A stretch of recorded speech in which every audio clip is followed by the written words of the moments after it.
여러분들의 세상에서 성공하고 싶으십니까? 승리하고 싶으십니까?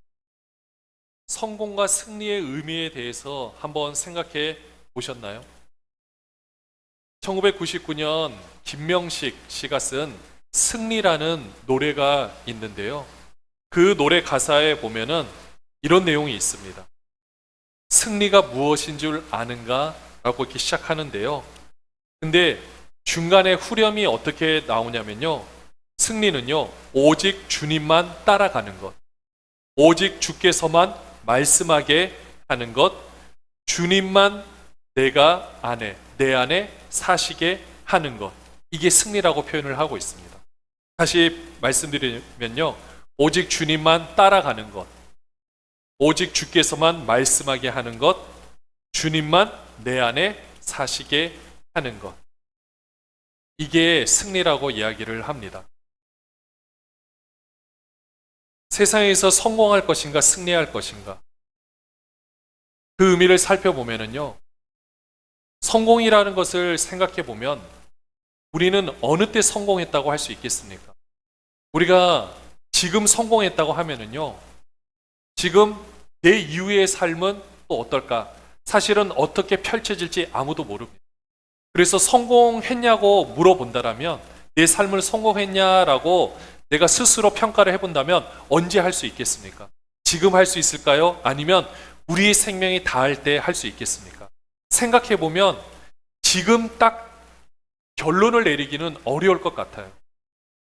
언젠가 우리의 생명이 닿을 그때야 비로소 결론을 내릴 수 있지 않을까 생각이 되어집니다. 그런데 그렇다면 내가 삶에서 성공한다는 게 나쁜 건가? 아니죠. 우리 삶에서 성공하는 것은 굉장히 중요합니다. 성경 인물에서도 보면요, 다니엘 그리고 에스라, 느헤미야 같은 사람은요, 세상적으로 봐도 굉장히 성공했던 사람들이에요. 정치적으로 입지도 있었고 능력도 있었고 또 신앙적으로도 귀한 일들을 했던 것을 보게 됩니다. 그런데 우리의 삶이 또 끝에 가서 성공했냐라고 평가를 할 때 우리가 잘 알고 있는 사도 바울을 한번 생각해 보십시오. 사도 바울은 전생에 의하면 순교를 당했다라고 기록을 합니다. 그의 목이 잘리는 순간 그의 목이 닿는 그곳에서 샘물이 났다라는 그런 얘기가 있는데요. 그러면 사도 바울의 삶을 본다라면 성공한 삶이라고 할 수 있습니까? 우리가 쉽게 평가하기가 참 어려울 것 같아요. 특별히 순교했던 신앙의 선배들의 모습을 보면 그의 삶이 성공했냐고 물어본다라면 뭐라고 답할 수 있겠습니까? 아마 우리도 우리 자녀들에게 너희들은 요셉 같은 삶을 살아라, 다니엘 같은 삶을 살아라 라고 이야기를 하는데, 우리는 사도 바울 같은 삶을 살아라, 예수님 같은 삶을 살아라, 사실 예수 같은 삶을 살아라고 이야기를 하지만은 그 마지막을 본다면, 십자가의 길을 걸어갔던 모습을 본다면 선뜻 말하기가 참 어려울지도 모릅니다. 사도 바울은 그래서요, 본인의 삶에 대해서 성공했냐라고 평가를 하기는 어렵겠지만은, 사실은 성공한 삶이지만 우리들이 가지고 있는 일반적인 기준으로 평가하기는 어렵잖아요. 그래서 중요한 게 뭐냐면요, 우리의 삶에서 성공한다라고 말하기 전에 내 삶 가운데서 승리한다라고 표현하는 게 훨씬 더 마음에 와닿을 것 같아요. 우리 삶에서 내가 오늘 하루에 내가 승리를 했는가, 어제 하루에 승리를 했는가, 한 주간의 삶에서 승리를 했는가, 이걸 본다라면 그 승리가 차곡차곡 모이면 정말 성공한 삶으로 매겨지지 않겠습니까? 사도 바울은 그래서요, 고린도전서 9장 20절에 보면은, 27절 말씀에 보면 이렇게 고백을 했습니다. 내가 내 몸을 쳐 복종하게 함은 내가 남에게 전파한 후에 자신이 도리어 버림을 당할까 두려워함이로다. 이게 사도 바울의 사역 모토였어요.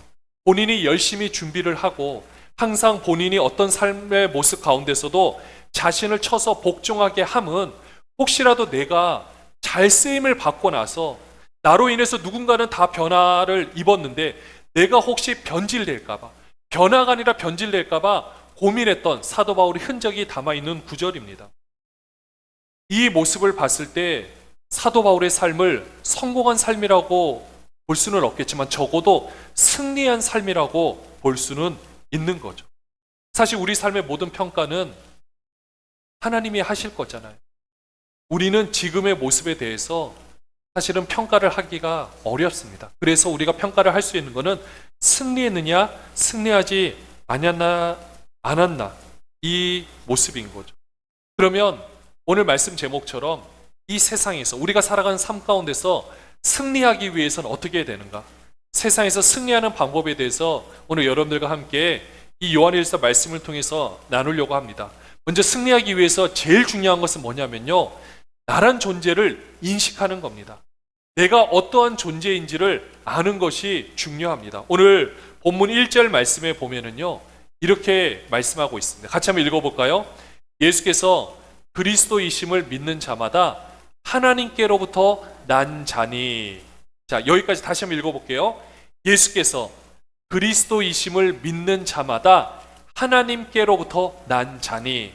자, 여러분 말씀 이 구절을 잘 보면은요, 예수께서 그리스도이심을 믿는 자마다라고 되어 있죠. 하나님께로 난 자라고 되어 있는데, 하나님께로 난 자가 시간적으로 먼저입니다. 내가 그리스도를 믿었기 때문에 하나님께로 난 것이 아니라 하나님께로 난 자이기 때문에 예수 그리스도를 믿을 수 있다라는 거예요. 좀 더 쉽게 표현하면은, 내가 예수 그리스도를 믿고 구원함을 받았다는 것은 나의 의와 나의 노력과 나의 능력으로 되는 것이 아니라 하나님께서 먼저 나를 택하여 주셨기 때문에 내가 예수 그리스도를 믿을 수 있다라는 것입니다. 쉽게 표현하면, 우리가 엄마 아빠라고 태어났을 때 부를 수 있는 것은 내가 엄마 아빠를 택한 것이 아니라 우리 부모님께서 나를 낳아 주셨기 때문에 내가 그 부모님을 향하여서 아빠 엄마라고 부를 수 있는 것과 마찬가지예요. 내가 먼저 선택해서 내가 믿음이 있으니까 엄마 아빠를 부르는 것이 아닙니다. 나를 낳아 주셨기 때문에 가능한 거예요. 마찬가지입니다. 하나님께로부터 난 자, 우리는요 어떤 사람이냐면요, 하나님께로부터 난 자예요. 좀 더 다른 표현으로 본다라면 하나님께서 택하신 사람입니다. 우리 자신에게 한번 이야기를 해볼게요. 나는 하나님께서 택하신 사람이다. 여러분이 한번 스스로 한번 이야기를 해보십시오. 나는 하나님께서 택하신 사람이다. 나는 하나님께서 택하신 사람이에요. 여러분들 이게 얼마나 큰 의미가 있는지 아십니까? 하나님께로 난 것이 먼저인데요, 하나님이 역사하셔서 우리가 하나님을 알게 된 거라는 사실이에요. 이 말은 만세 전에 나를 택하여 주셨다라는 겁니다. 그럼 하나님께서 우리를 택하여 주셨을 때 그냥 아무 의미 없이 택하셨을까요? 아니다라는 거죠. 이 세상 만물을 나를 위해서 먼저 만들어 주셨고, 또 내가 이렇게 사랑하고 느끼는 모든 감정까지, 정신적으로 인격적인 모든 부분까지 하나님께서 다 디자인해 주셔서 오늘 우리에게 이렇게 만들어 놓아 주신 거예요. 우리는 그렇기 때문에 서로 사랑하고 서로 때로는 미워하기도 하면서 우리의 삶을 살아내고 있는 겁니다. 이런 모습이 하나님께서 다 만들어 놓으셨다라는 거예요. 나 한 사람 존재하기 위해서 이 모든 것을 만들어 주셨기 때문에 오늘 우리가 이 자리에 있을 수 있다라는 거죠. 이게 얼마나 귀한 사실입니까? 하나님께서 나를 택하여 주셨다는 사실이 이 모든 것을 준비를 해 놓으셨다라는 겁니다. 그렇기 때문에 우리는요, 이 하나님을 오늘 뒤에 말씀을 보시면, 또한 낳으신 이를, 아니 1절이요, 또한 낳으신 이를 사랑하는 자마다 그에게서 난 자를 사랑하느니라 라고 되어 있어요. 낳으신 이를 사랑하는 자마다, 낳으신 이가 누굽니까? 우리를 낳으시니 하나님이죠. 이 하나님을 사랑하는 자마다 그에게서 난 자를 사랑하느니라. 자, 우리가 다 하나님께서 하나님으로부터 난 자들이에요. 우리 그런 공동체예요. 그래서 내가 하나님을 사랑한다라고 말할 때는 우리 서로를 어떻게 한다? 서로 사랑한다라는 것입니다. 근데 우리가 생각해 보면요, 우리는 사랑한다라고 표현을 하는데, 그리고 사랑한다라고 말을 하는데, 받는 사람 입장에서는 이것이 과연 사랑인가? 라고 생각하는 모습들이 있습니다. 부부끼리에서 만약에 너무나도 나는 내 아내를 사랑한다 하면서 모든 일거수일투족을 감시를 한다라면 그거는 사랑이 아니라 의처증이라고 표현을 합니다. 반대로 남편의 모든 일거수일투족을 사랑한다 하면서 모든 것을 보고 때로는 의심을 한다라면 그것을 의부증이라고 이야기를 하는 거죠. 내가 사랑하는데 이것이 중요한 것이 아니라 사랑이라는 것은 서로 인격적으로 함께 교감하는 것이 중요하고요. 받는 사람의 입장이 굉장히 중요한 것을 보게 됩니다. 우리는 서로 사랑해야 되는 거 알고 있어요. 우리는 하나님의 자녀들로서 서로 사랑해야 되는 것을 알고 있는데 우리는 서로 사랑할 때 어떻게 사랑합니까? 내가 원하는 모습과 내가 원하는 방식대로 사랑을 하는 경우가 많다라는 거죠. 때로는 이게 우리 자녀들한테도 나타날 때가 있습니다. 나는 이것이 내가 사랑하는 모습인데 나는 내가 이렇게 사랑하는 건데 왜 내 사랑을 알아주지 못할까? 근데 사실은 반대 입장으로 보면은 나는 사랑이지만 받는 사람 입장은 사랑이 아닐 수가 있는 거죠. 요즘에 뉴스를 장식하는 가끔 기사들을 보면은요, 너무 안타까운 것은 우리 자녀들의 미래가 어두울까봐 물질 때문에 그 어린 자녀를 안고 후신을 한다든지 이런 기사를 볼 때 얼마나 마음이 아픈지 모릅니다.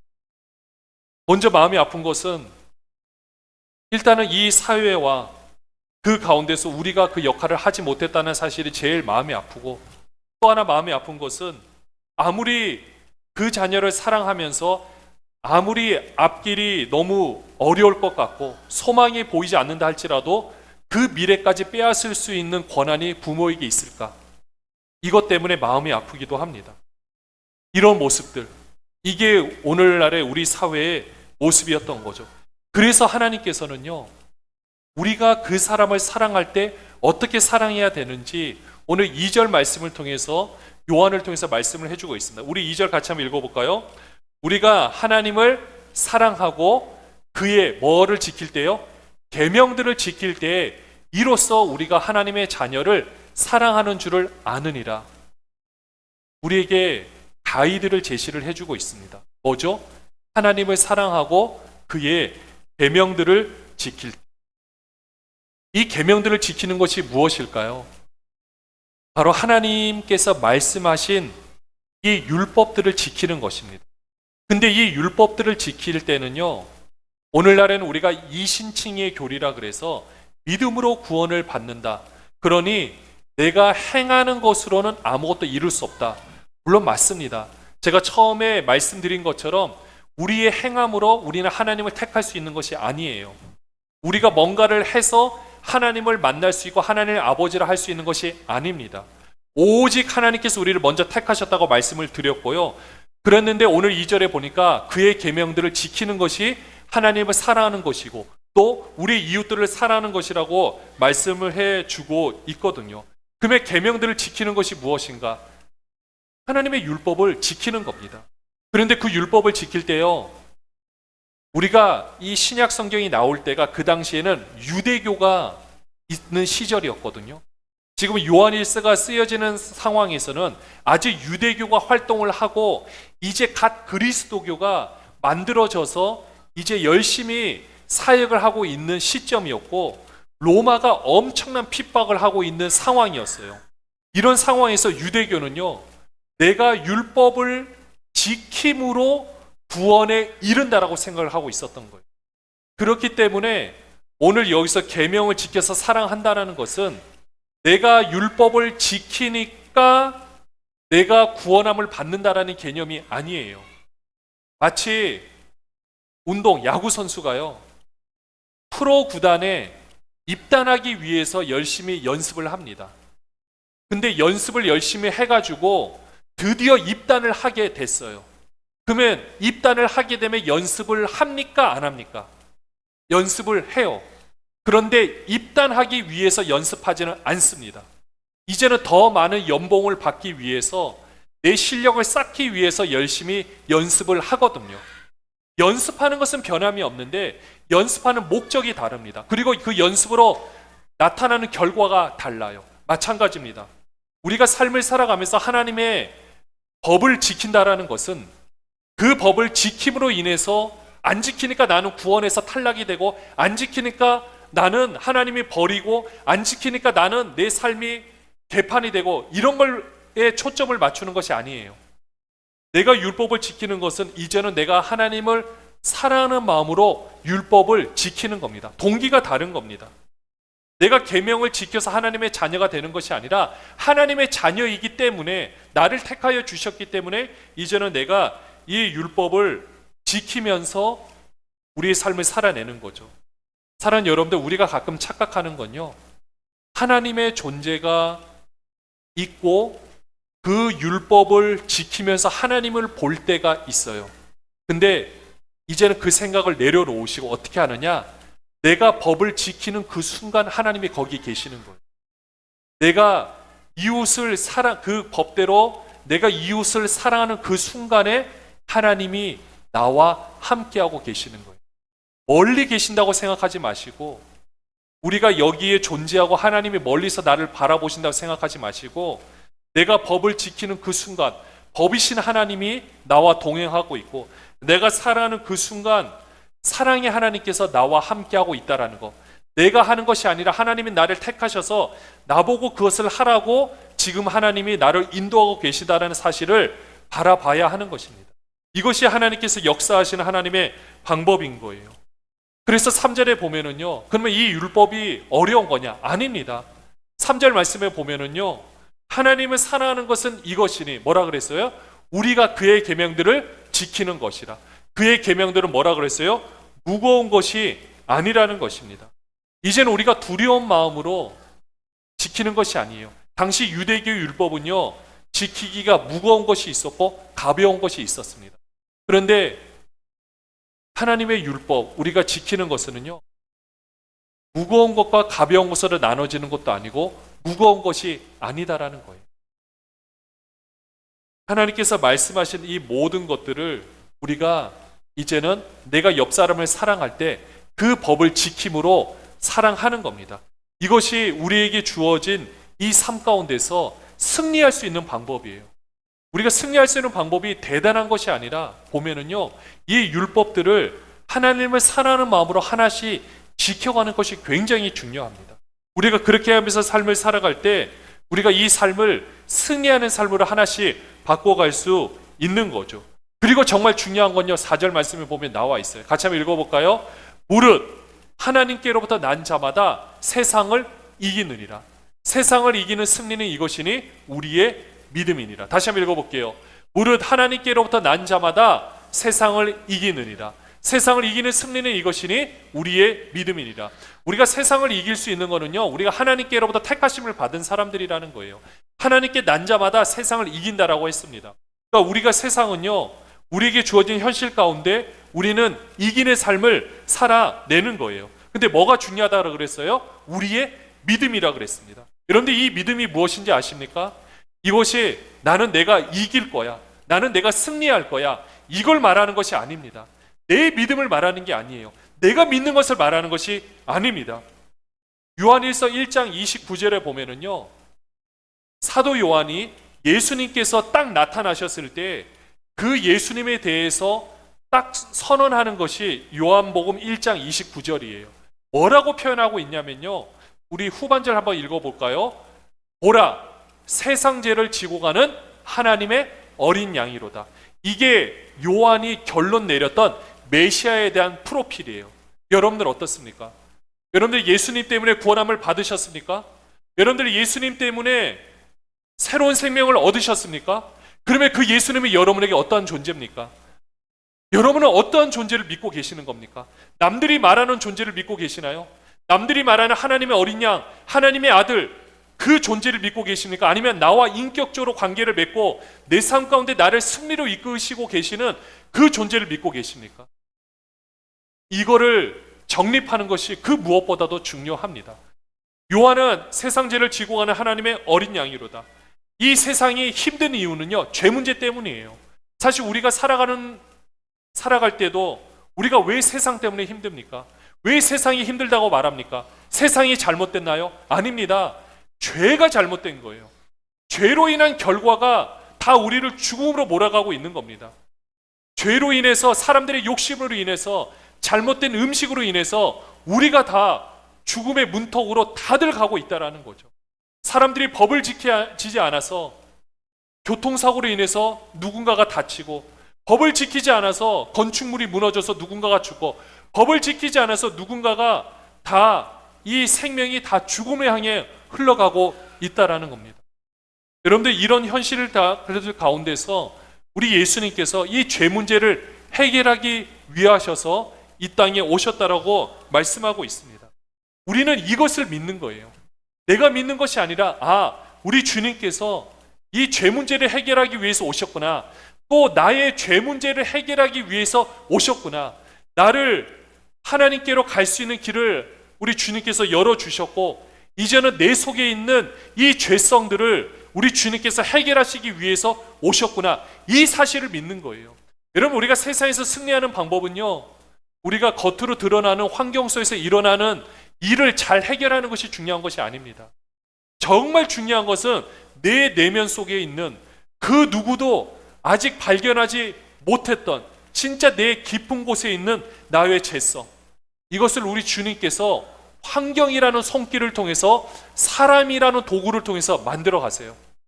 그래서 우리는요, 때로는 사람과의 관계 속에서 어떤 모습을 봅니까? 우리의 정말로 악한 모습을 보게 되는 거죠.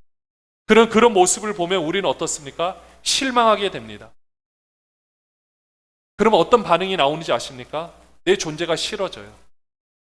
그때가 시작인 겁니다. 우리 주님께서 우리 안에서 그 부분을 보게 하시고, 또 그 부분을 수면 위로 떠오르게 하신 다음에 그 부분을 만져 가시는 거죠. 우리는 그 가운데서 옆에서 그 삶을 내가 꼭 제3자 입장에서 나를 바라보면 실패한 것 같아요. 근데 그건 실패가 아닙니다. 승리한 삶이에요. 환경에서는 내가 내 자녀에게 좀 더 잘해줘야 되는데 못할 때 있어요. 내가 내 주위 사람 더 사랑해줘야 되는데, 하나님의 계명들 지켜야 되는데 못 지킬 때 있어요. 솔직히 우리 다 못 지켜요. 그러면은 나는 그 사람을 사랑하는데 실패한 거냐? 나는 내가 잘 살아가는데 실패한 거냐? 아니다라는 겁니다. 나는 실패했는데 우리 주님은 그 안에서 역사를 하세요. 그래서 우리는 그 믿음이 있는 순간만큼은 우리는 승리한 삶이라는 겁니다. 우리 자녀들, 어린 자녀들이 걸음을 걸을 때 생각해 보십시오. 얼마나 많이 넘어집니까? 말을 할 때도 생각해 보십시오. 우리가 얼마나 인내심을 가지고 그 한마디를 하기 위해서 노력을 합니까? 그러면 그 앞에 모든 것은 다 실패입니까? 실패한 거니까 그들은 성공하지 못한 삶입니까? 아닙니다. 매번 달라지면서 하루하루 승리해 나가는 삶이에요. 나름대로는 최선의 노력을 다하면서 승리하는 삶을 살아갈 때 우리는 부모로서 그 모습을 보면 어떻습니까? 너무 귀엽고 사랑스러운 거예요. 자라가는 모습이 너무나도 대견하다라는 겁니다. 이런 모습들. 그래서 우리는 세상에서, 우리는 환경 가운데 실패하는 것 같지만 우리 주님께서 보는 거는요, 승리해 나가고 있구나, 이렇게 바라보고 있다라는 거죠. 그래서 우리는 어떤 믿음을 가져야 하는 겁니까? 내가 승리하는 것이 아니라 우리 주님께서 죄 문제를 지금 해결하고 계시고 우리 주님께서 승리하고 계시는구나. 요한일서 3장 8절 말씀에 보면 하나님의 아들이 나타난 이유는 뭐라고 되어 있습니까? 일단 죄를 짓는 자는 마귀에게 속하나니 마귀는 처음부터 범죄함이라. 세상이 죄 때문에 다 실패하고 있는 거예요. 그런데 하나님의 아들이 나타나신 것은 뭐 어떤 일을 멸하려 하심이라? 마귀의 일을 멸하려 하심이라. 우리 안에 있는 이 죄성과 이 마귀의 모든 일을 우리 주님께서 지금도 멸하시고 있다는 사실입니다. 여러분들 이 사실을 믿으십니까? 우리 가운데서 우리가 알지 못하는 모든 방법을 통해서 이 모든 작업을 하고 계시다라는 거예요. 이게 신앙생활인 겁니다. 날마다 나의 삶을 돌이켜 봤을 때 매번 실패하는 것 같고 매번 나는 더 이상 소망이 없는 것 같다 생각할 수 있어요. 그러나 그 가운데서 하나님께서는 이 작업을 하고 계시다라는 겁니다. 그리고 요한복음 16장 33절에 딱 선언을 해주시는 겁니다. 같이 한번 읽어볼까요? 같이 읽겠습니다. 시작. 이것을 너희에게 이르는 것은 너희로 내 안에서 평안을 누리게 하려 함이라. 세상에서는 너희가 환난을 당하나 담대하라. 내가 세상을 이기었노라. 세상을 이기셨대요. 우리는 환난을 당할 수 있습니다. 그러나 우리가 할 수 있는 건 담대하는 거예요. 사랑하는 여러분들, 우리의 삶 가운데서 보면은요, 내가 나의 삶을 주장해 갈 때 내 뜻대로 안 될 때 우리가 사실 솔직히 제일 힘들어요. 우리가 우리 자녀들의 모습을 볼 때도 내 뜻대로 되지 않을 때가 제일 힘든 겁니다. 그러나 내 뜻대로 되지 않는다 그래서 내 삶이 잘못된 것도 아니고 내 뜻대로 되지 않는다 그래서 우리 자녀의 삶이 잘못된 게 아니에요. 그건 내 편협한 시각 때문에 그렇습니다. 그런데 멀리 보고 넓게 보시는 하나님께서는 그런 모든 작업과의 관계 속에서 서로를 만들어 가세요. 우리의 연약하고 부족한 부분들을 세워가시고 깎아가시고 만들어 가시면서 결국은 우리에게 원하시는 것은 평안인 거예요. 우리가 세상에서 승리하는 방법은 우리 주님께서 이기셨구나, 이거를 믿음의 눈으로 바라보는 겁니다. 매 순간 나는 실패하지만 믿음으로 우리 주님께서 이기셨다는 것을 바라보는 거예요. 그래서 우리는 그 주님의 부요함을 누리는 겁니다. 나는 못 누려요. 나를 보면 답이 없습니다. 내 환경을 보면 답이 없어요. 그러나 이루어가실 주님을 보면, 또 세상에서 승리하실 주님을 믿음의 눈으로 바라보면 답이 있는 겁니다. 그래서 우리는 어떻게 하는지 아십니까? 사도 바울이 골로새서 1장 29절의 말씀에서 이런 고백을 했어요. 이를 위하여 나도 내 속에서 능력으로 역사하시는 이의 역사를 따라 힘을 다하여 수고하노라. 이게 우리의 신앙 고백이 되어야 하는 겁니다. 우리 안에 누가 살아계십니까? 여러분들이 예수 그리스도를 믿는다라는 것은 예수 그리스도가 여러분의 마음 안에 지금 좌정하고 계시는 거예요. 살아 계시는 거예요. 지금 우리의 삶에 우리가 중심이 아니라 우리 주님께서 중심이 되시는 삶을 우리가 살아가고 있습니다. 그렇기 때문에 사도 바울이 고백했던 것처럼 지금도요, 우리는 어떻게 하느냐? 내 속에서 역사하시는 이의 역사를 따라 내가 힘을 다하여 내 삶에서 내가 수고하는 거예요. 평안함을 누리고 우리 주님께서 이루어가실 것을 바라보면서 나는 내 삶 가운데서 내가 살아내고 있는 겁니다. 이게 우리 신앙 고백이어야 하는 거예요. 우리 주님께서 지금도 역사를 해나가고 계십니다. 사랑하는 여러분들, 이 세상은요, 죄 문제 때문에 다 힘들어합니다. 우리도 고통을 받고 있어요. 때로는 내가 죄를 지어서 고통을 받기도 하지만 다른 사람의 죄를 지어서 우리가 고통을 받기도 합니다. 그런 모든 삶의 모습 가운데서 우리는 이 세상을 포기하는 것이 아니에요. 우리 하나님의 세상 포기하지 않았습니다. 그래서 우리는 어떻게 해야 되느냐? 이 세상에서 승리해 나가는 거예요. 이 세상에서 성공하는 삶을 살고 싶다라면, 우리 자녀들에게도 성공한 삶을 살고 싶다라면 하루하루 승리하는 법을 가르쳐 주십시오. 하루하루 예수 그리스도를 믿음으로 바라볼 수 있도록, 우리 안에서 역사하시는 그 손길을 바라볼 수 있도록 우리가 그렇게 가르치고 우리가 그렇게 삶을 살아가면 됩니다. 그러면 누가 하십니까? 우리 안에서 하나님께서 하십니다. 그래서 우리는 하나님의 승리를 맛볼 수가 있고 하나님의 부유함을 맛볼 수가 있고 하나님의 역사하심을 맛볼 수가 있습니다. 사랑하는 여러분들, 세상에서 승리하는 방법이 궁금하십니까? 믿음으로 승리하신 예수 그리스도를 바라보시기를 바랍니다. 그 주님이 어디에 계십니까? 우리 안에 계십니다. 그리고 우리 자녀들 안에 계십니다. 우리는 그 모습을 바라보고 그 안에서 활발히 이 놀라운 역사가 일어날 수 있도록 우리를 내어놓고 우리 주님만을 바라보고 주님께서 승리하신 것을 바라볼 수 있는 저와 여러분이 되시기를 주님의 이름으로 축원합니다.